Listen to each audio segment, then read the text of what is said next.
Hey everybody, my name is Robert with Jones Tech, located in Jacksonville, Florida. Today I want to talk to you about brakes. What we have here is a disc brake. This is on the rear side of the vehicle. Most of your trucks have drum brakes. This one actually came with 4 disc brakes.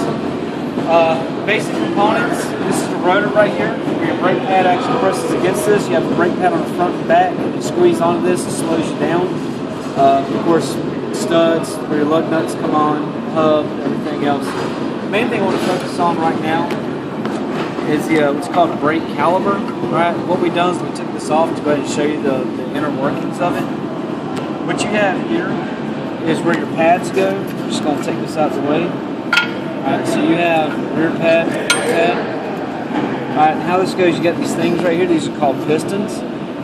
When you're doing a brake inspection, you want to look at these, and if they're, if they get rust on them, you want to take get that off of there. You usually take out a small spot, something like that, get that off.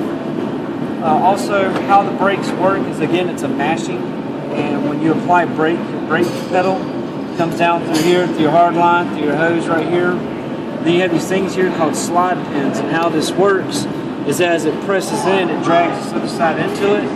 If you don't have these greased, what happens is one side will actually hang up, so you start what's called dragging your brakes, and you end up eating the brake pad more on one side than you do on the other. So when you take this in to your technician, you have them look at it, if you're doing it yourself, measure your brake pad, the width of it, and if you got one's considerably thinner than the other one, then you really need to take a look at your slide pins. Anytime you do your brakes, always check your slide pins regardless. If it doesn't have any grease, put grease on it. Alright. How you do this is there's a couple of ways you could do it. You could actually use a micrometer and you can get your measurement that way, or you can get one of these tools right here. It's a quick measuring tool. And it's set up just like a traffic light. Green means go, yellow means caution, red means stop. It's real simple. So what we're going to do is we're going to take the pad right here, we're going to measure it, and you just keep going down the line until you get to the one that is going to match up to it.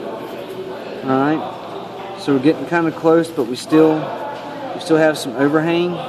This one here is right on the money. That's 5 millimeters. So it's telling me it's in the yellow. It's recommended it should be changed. You're getting close to it to be changed. What I like to do is I like to go from the front to the back of it, just drag it along and make sure, see if you got any major differences or anything else, which could show you might have other problems going on. You'd like to say do that for the front and back. The caliper actually comes apart in 2 sections. This is the caliper here. This is the caliper bracket that actually mounts it. So right here it's pretty large bolts. Just 2 bolts hold this on. And if you're wondering why you have these hoses, you want to have the flex hose because the vehicle goes up and down and everything else. But you got a solid line here. If you get rust on it, you need to pay real close attention to that.